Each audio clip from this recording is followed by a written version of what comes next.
Hidup ini singkat, tapi resiko yang akan diterima di alam barzakh begitu lama.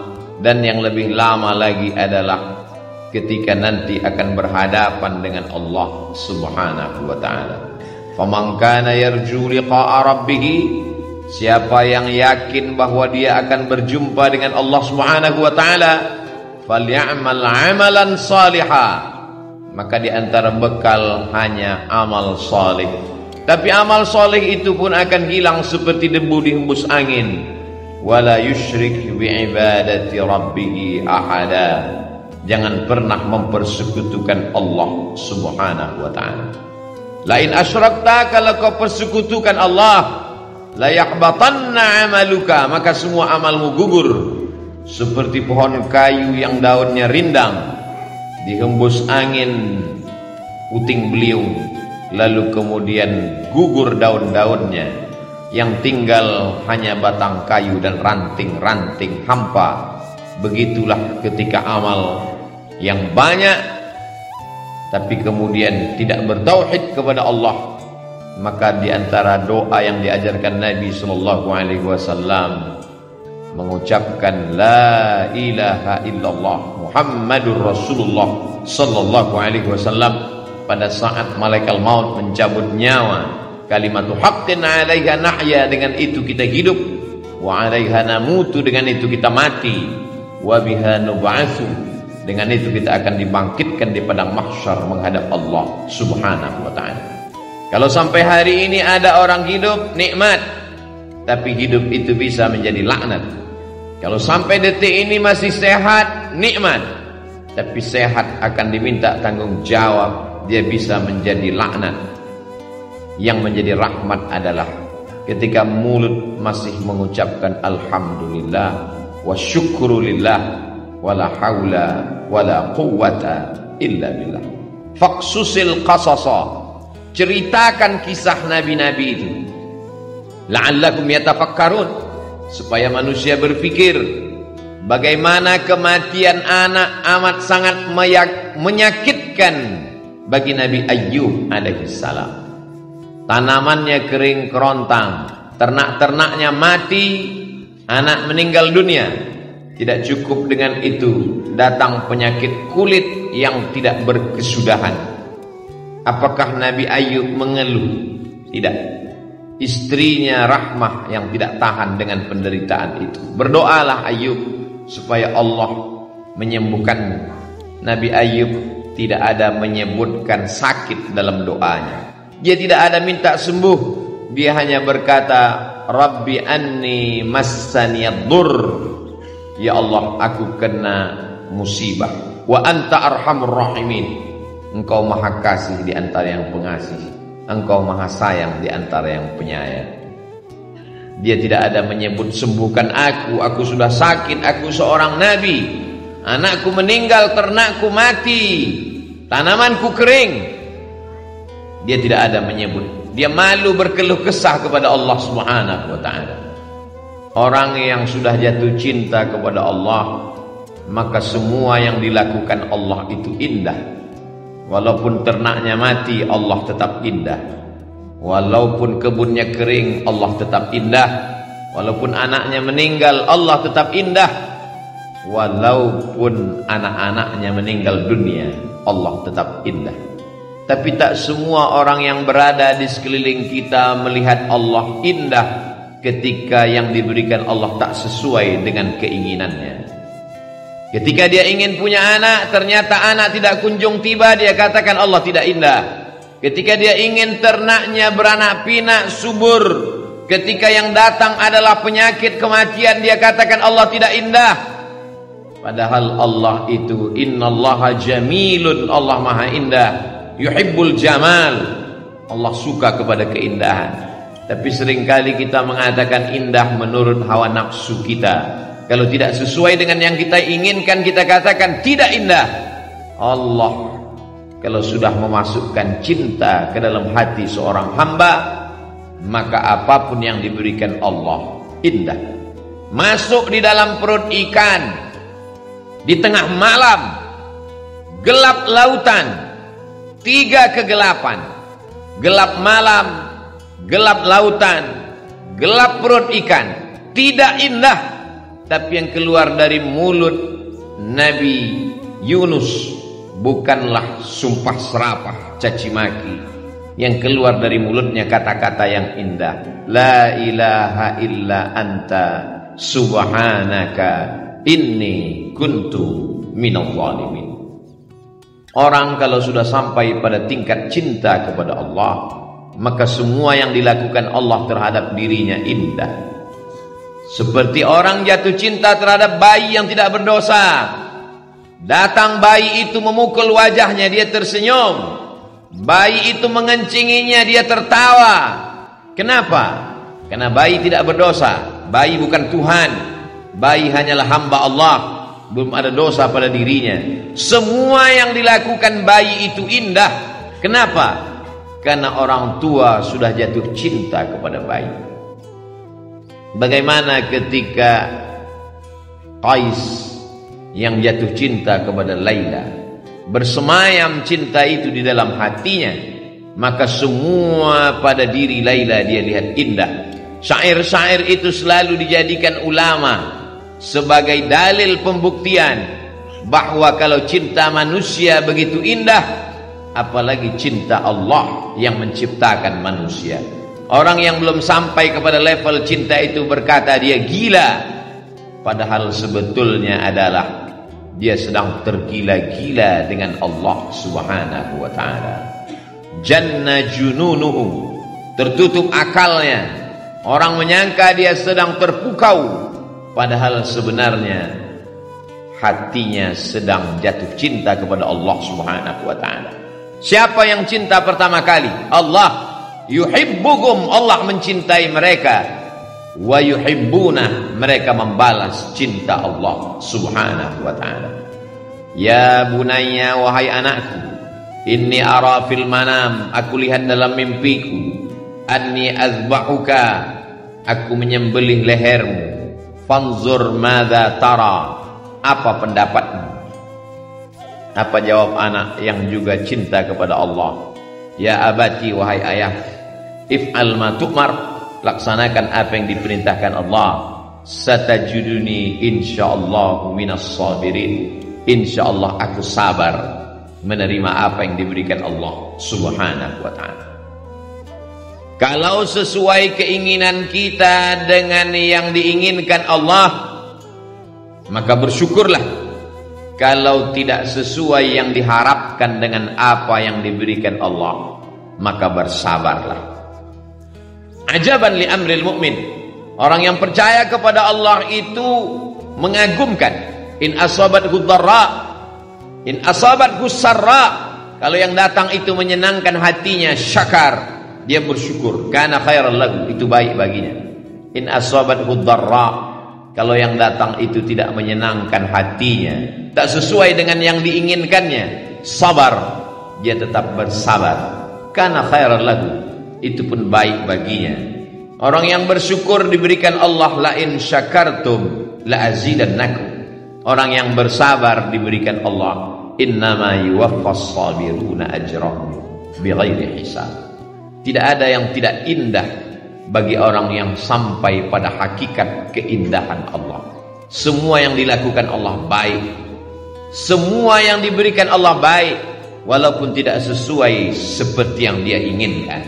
Hari ini kita sedang berhadapan dengan manusia-manusia yang memaksa Allah untuk mengikut keinginannya, sehingga kalau sesuai dengan yang dia minta, dia katakan Allah hebat. Tapi kalau tidak sesuai dengan kemauannya, maka dia tidak mau lagi beribadah kepada Allah.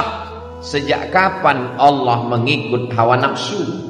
Sejak kapan Allah menjadi mengikuti keinginanmu? Kita di hadapan Allah seperti mayat yang sedang dimandikan orang. Jenazah tidak pernah melawan. Jenazah dimiringkan ke kanan, tangannya, hidungnya dicuci, dibasuh, disiram air. Kalau jenazah saja di hadapan orang yang memandikannya begitu lemah, bagaimana dengan kita di hadapan Allah Subhanahu wa ta'ala? Hakikat manusia adalah lemah. Hakikat makhluk adalah makhluk. Dia tidak pernah menjadi khalik. Kalau kita paham hakikat ini, kita akan dapat tersenyum atas semua pemberian Allah Subhanahu wa ta'ala. Walaupun sesuai dengan yang kita inginkan ataupun tidak kita inginkan. Allah ceritakan nabi-nabi itu dalam Al-Quran, la'allakum yatafakkarun, supaya kita berpikir. Kurang hebat apa lagi Nabi Nuh alaihi salam, tapi ketika tak sesuai dengan yang Allah berikan. Kurang hebat apa lagi Nabi Ibrahim alaihi salam, tapi tak semua yang dia jalani itu sesuai dengan yang kita inginkan. Kurang hebat apa lagi Nabi Musa alaihi salam, tapi dalam kehidupannya juga penuh dengan tetes peluh keringat dan air mata. Belum lagi dia mukallaf, belum lagi dia berakal, dia terpaksa mesti dihanyutkan di tengah sungai Nil. Sesuatu yang di luar logika akal manusia. Tidak indah menurut kita, tapi begitu kehendak Allah Subhanahu wa ta'ala. Dibesarkan di istana Fir'aun sampai akhirnya Allah mesti mengeluarkannya, jatuh menjadi pengembala kambing. Thamaniya ijaj, 8 musim, 8 tahun lamanya. Tidak indah bagi kita, tapi begitu kehendak Allah. Innama amruhu idza arada syai'an ayyaqula lahu kun fayakun. Kalau ada dalam hidup ini tidak indah, padahal kita sudah berbuat baik, berniat baik, berpikir baik, berkata baik, berbuat baik, datang tidak baik, satu-satunya kunci hanya husnuzan kepada Allah Subhanahu wa ta'ala. Husnuzan kepada Allah itu indah. Innama ana inda husni zanni 'abdi bi. Aku menurut prasangka hambaku kepada aku. Satu-satunya cara menerima keputusan Allah hanyalah ridha. Makanya sebelum matahari terbit kita katakan, raditu billahi rabba. Aku ridha engkau sebagai Rabbku. Aku ridha engkau sebagai penciptaku. Aku ridha engkau sebagai pengatur hidupku. Kuserahkan semuanya kepadaku. Setelah aku berusaha, setelah aku berdoa, setelah aku bertawakal, puncaknya adalah ridha. Hanya orang-orang yang ridha kepada Allah yang diundang menemui Allah. Ya ayyatuhan nafsul mutmainnah, wahai jiwa yang tenang. Mengapa jiwa itu tenang? Karena dia sudah ridha sampai kepada level maqam tertinggi, maqam ridha. Irji'i ila rabbiki, kembalilah engkau menghadap Allah, radiyatan mardiyah. Engkau ridha dan Allah pun ridha kepada.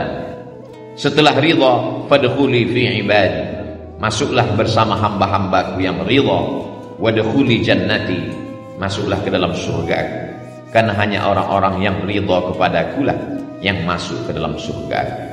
Tapi hati kita belum tentu ridha terhadap semua keputusan Allah.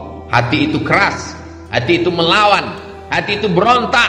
Aku sudah sholat, aku sudah puasa, aku sudah berzikir, aku sudah sedekah, sudah bangun masjid. Kenapa tidak sesuai seperti yang kuinginkan? Ada satu yang belum. Mungkin kau sudah ikhlas menggunakan hartamu, mungkin kau sudah tulus menggunakan nyawamu, tapi satu yang belum, kau belum ridha menerima keputusan Allah Subhanahu wa ta'ala. Sehingga ketika orang sudah masuk ke dalam surga, Allah bertanya, "Madza turidun?" Hai penghuni surga, apa yang belum kalian dapat? Jannatin tajri min tahtihal anhar. Surga beserta isinya, taman-taman yang indah, semua sudah dapat. Apa yang belum? Penghuni surga menjawab, ada yang satu yang belum ya Allah. Ridhaka, kami belum dapat ridhamu. Kata Allah, ridhaku hanya diperoleh orang yang ridha menerima segala keputusan. Berat, sakit, tapi dia tetap tersenyum karena dia tahu bahwa yang memberikan ini adalah Allah. Rencana Allah jauh lebih indah. Kata-kata terlalu mudah diucapkan lidah, tapi ketika sampai dalam diri kita, yang membuat kita ridha itu pun hanya Allah Subhanahu wa ta'ala. Kita hanya mampu berkata la haula wala quwwata illa billah. ma asaba min musibatin, semua musibah yang terjadi. Ma asaba min musibatin, tidak ada terkecuali. Semua musibah yang terjadi. Fil ardi, di bumi, gempa bumi, gunung meletus, tsunami. Ma asaba min musibatin fil ardi, di bumi. Wala fi anfusikum, yang terjadi pada dirimu, sakit, demam, meninggal. Ma asaba min musibatin fil ardi, ekstern, yang di luar diri kita. Wala fi anfusikum, intern, yang dalam diri kita. Memang cuma ada dua. Mungkin bukan di diri kita, tapi di anak kita, di istri, dia di atas muka bumi. Segala yang terjadi di atas muka bumi dan pada diri kita. Ma asaba min musibatin fil ardi wala fi anfusikum illa fi kitabin, semuanya itu sudah tertulis di kitab. Kitab maksudnya lauhil mahfuz. Lauh artinya papan, mahfuz papan takdir yang ditulis, dijaga oleh malaikat. Mahfuz artinya dijaga, tidak bisa satupun intervensi. Semua yang terjadi musibah di permukaan bumi, di dalam bumi, di atas bumi, dan pada dirimu, semuanya sudah tertulis. Ibarat buku, bukunya udah selesai. Game is over. Kita hanya tinggal melewati saja. Min qabli an nabra'aha, sebelum kami mewujudkannya secara nyata. Besok pagi itu kan belum nyata. Apa yang terjadi besok pagi? Untuk menghadapi besok pagi ini ada cemas, ada ragu, ada khawatir, ada takut, ada macam-macam. Tapi kalau orang sudah putus tauhidnya kepada Allah, ma asaba min musibatin fil ardi wala fi anfusikum illa fi kitabin, semua sudah tertulis di Lauhil Mahfuz. Min qabli an nabra'aha, sebelum Allah mewujudkannya di alam nyata besok pagi. Inna dzalika 'ala Allahi yasir, sesungguhnya semua itu bagi Allah yasir, mudah. Ini kalau difahami ayat Al-Hadid ayat 22 ini. Orang yang kaya, pejabat, sombong, dia nggak sombong. Orang yang kaya, pejabat, penguasa, angkuh, dia nggak jadi angkuh. Kenapa? Karena jabatan yang saya terima sekarang adalah tulisan takdir Allah untuk menguji saya. Apakah saya amanah? Wa dzalika 'ala Allahi yasir. Dan itu mudah bagi Allah Subhanahu wa taala. Bukan karena saya rajin kampanye, bukan karena saya, ini hanya ujian dari Allah. Wa dzalika 'ala Allahi yasir. Begitu juga sebaliknya.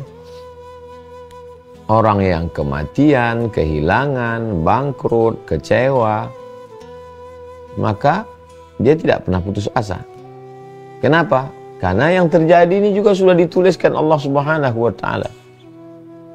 Inna dzalika 'ala Allahi yasir, dan yasir, mudah bagi Allah Subhanahu wa taala untuk menarik kuasa dari saya memindahkan ke orang lain, menarik harta dari saya memindahkan orang lain, dan begitu juga menarik musibah orang lain ke saya. Jadi kita diajarkan tentang tauhid, bahwa yang berperan semua, yang mengatur, yang menciptakan, yang memberi rezeki, yang menghidupkan, yang mematikan, semuanya Allah. Serah kepada Allah. Ini poin yang pertama. Berikutnya poin yang kedua, ayatnya surat At-Taubah ayat 51. Surat At-Taubah ayat 51. Surat At-Taubah ayat 51. Qul, katakan. Qul, katakan ya Muhammad sallallahu alaihi wasallam, maksudnya untuk kita semua. Nabi Muhammad menyampaikan ke kita. Allah mengatakan kepada Nabi, qul, katakan ya Muhammad sallallahu alaihi wasallam, lan, tidak akan, lan, tidak akan. Kalau la masih ada kemungkinan, lan, tidak akan. Yusibana, tidak ada satupun musibah yang menimpa kita, kematian, kesusahan, kebangkrutan, kepahitan, kegetiran. La yusibana illa ma kataballahu lana, kecuali sudah ditetapkan, dituliskan, ditakdirkan Allah untuk kita. Kalau bahasa hadisnya, rufi'atil aqlam, pena takdir sudah diangkat. Wajaffatis suhuf, kertas takdir sudah kering. Penanya sudah diangkat, kertasnya sudah kering, selesai. Qul, katakan ya Muhammad SAW, lan yusibana, tidak ada satupun yang menimpa kita, illa ma kataballahu lana, kecuali sudah ditetapkan, dituliskan di lauh mahfuz. Huwa maulana, dan Allah lah yang menolong kita. Kalau memang dituliskan hari ini mesti jatuh, yang menolong untuk bangkit itu Allah. Kalau memang dituliskan hari ini mesti tegak, jangan sombong, karena yang membuat tegak itu juga Allah.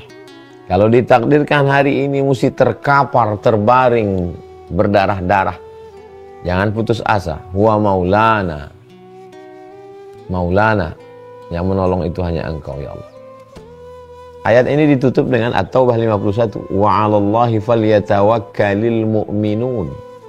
Kepada Allah bertawakal orang yang beriman.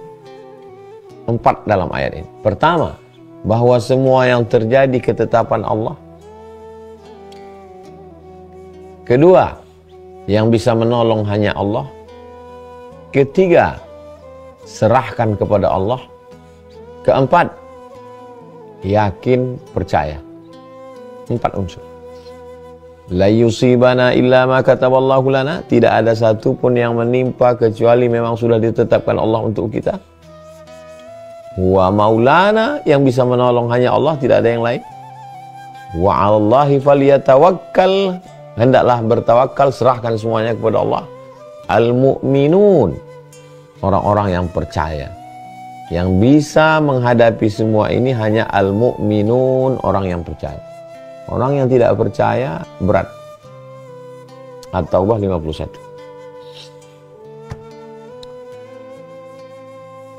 Lalu kemudian tetap juga muncul di pikiran, kenapa mesti saya yang kena?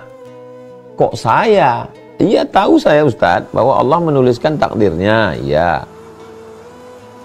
Bahwa semua ini sudah tertulis di Lauhul Mahfuz, iya. Tapi kok saya yang kena? Judulnya kan hari ini kok saya.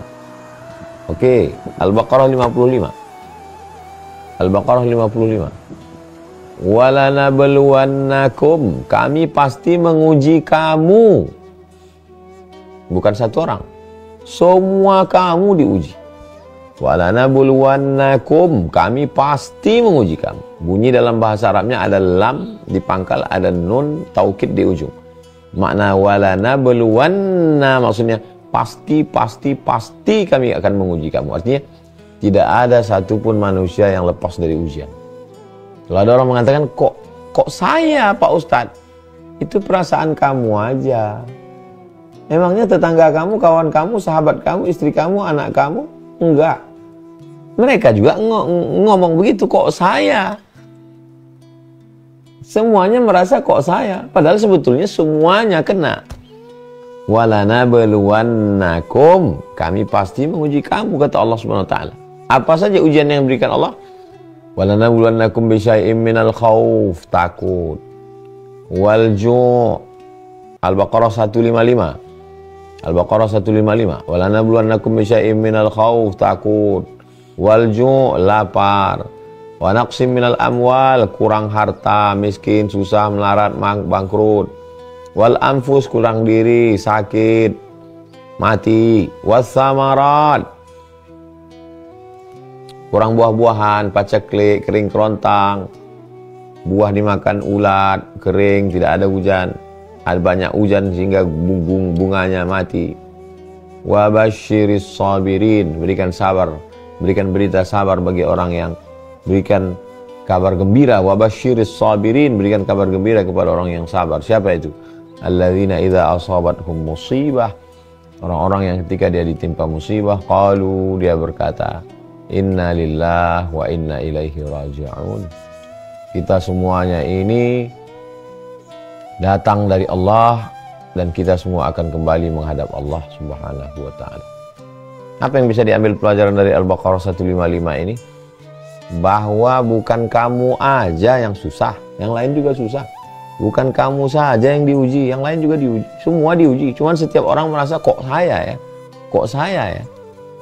Cuman beda ujiannya masing-masing. Ada ujian suami, ada ujian istri, ada ujian anak, ada ujian mertua, ada ujian adik, ada ujian tempat kerja, ada ujian atasan, ada. Kok saya ya? Orang lain juga kena juga. Tidak ada orang di dunia ini yang tak ada ujiannya. Walanabluwannakum bisyai'im minal khauf, takut, cemas, depresi, anxiety, ngeri, khawatir. Khauf, walju, lapar, kekurangan makan, kurang harta. Wa naqsi minal amwal wal anfus was thamarat wa basyirus sabirin. Berikan kabar gembira kepada orang-orang yang sabar, yang bisa menahan mulutnya, menahan pikirannya, menahan hatinya. Sabar artinya imsak, menahan, tahan mulut, tahan pikiran, tahan hati. Alladzina idza asabatuhum musibah, ketika mereka ditimpa musibah mereka berkata, yang keluar dari mulutnya, inna lillahi wa inna ilaihi raji'un. Kita, jangankan harta saya, jangankan anak saya, jangankan mak saya, jangankan ibu saya pun bukan punya saya, tapi punya Allah. Inna lillahi wa inna ilaihi raji'un. Ulaika alaihim salawatu min rabbihim wa rahmah. Orang-orang yang beginilah yang mendapat pertolongan, ridha dari Allah, mendapatkan rahmat dari Allah. Wa ulaika humul muhtadun. Orang-orang beginilah yang dapat hidayah dari Allah. Al-Baqarah 155.